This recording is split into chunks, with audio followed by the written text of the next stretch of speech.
Welcome to news అడ్డా. బంగాళదుంప regular గా తింటున్నారా? బంగాళదుంప ప్రతి ఇంట విరివిగా వినియోగించే దుంపకూర. తక్కువ ధరలో విరివిగా లభిస్తూ ఉంటాయి. వీటితో కూర, పులుసు, వేపుడు వంటి వాటిని చేసి ఆహారంగా తీసుకుంటారు. పీచు ఎక్కువగా ఉండే బంగాళదుంపలను రెగ్యులర్ గా తీసుకోవడం వల్ల జీర్ణక్రియ, పొట్ట ఆరోగ్యాన్ని మెరుగుపరుస్తుంది. అదే సమయంలో రెగ్యులర్ గా బంగాళదుంప వినియోగం ద్వారా కొన్ని సమస్యలున్నాయని నిపుణులు హెచ్చరిస్తున్నారు.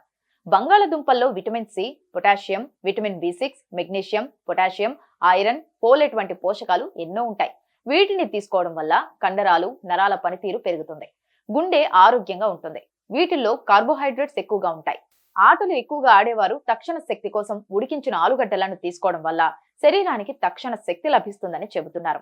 బంగాళదుంపను తీసుకోవడం వల్ల రక్తపోటు అదుపులో ఉంటుంది. వీటిలో పొటాషియంతో పాటు యాంటీ ఆక్సిడెంట్లు కూడా అధికంగా ఉంటాయి. వీటిని తీసుకోవడం వల్ల రక్త ప్రసరణ పెరగడంతో పాటు రక్తనాళాలు కుచించుకుపోవడం కూడా తగ్గుతుంది. జీర్ణక్రియను మెరుగుపరచడంలో సహాయపడతాయి. వీటిని తీసుకోవడం వల్ల పేగుల్లో మంచి బ్యాక్టీరియా శాతం పెరుగుతుంది. బంగాళదుంపలు తినడం వల్ల శరీర ఆరోగ్యానికే కాకుండా చర్మ ఆరోగ్యానికి కూడా మంచిది. బంగాళదుంపల్లో బెర్రీలకు సమానమైన యాంటీ ఆక్సిడెంట్లు ఉంటాయి. శరీరంలోని ఫ్రీ రాడికల్స్ ను నశింపచేసి మనం దీర్ఘకాలిక అనారోగ్య సమస్యల బారిన పడకుండా మనల్ని కాపాడటంలో ఆలుగడ్డలు మనకు ఎంతో సహాయపడతాయి. అయితే వీటిని ఉడికించి తీసుకున్నప్పుడు మాత్రమే మనం ఆ ప్రయోజనాలను పొందగలుగుతాం.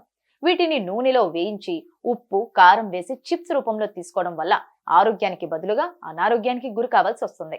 ఊబకాయం, ఎసిడిటీ, మధుమేహం, కీళ్ల నొప్పులు వంటి దీర్ఘకాలిక సమస్యలతో బాధపడేవారు బంగాళదుంపను తక్కువ మోతాదులో తీసుకోవడం మంచిది.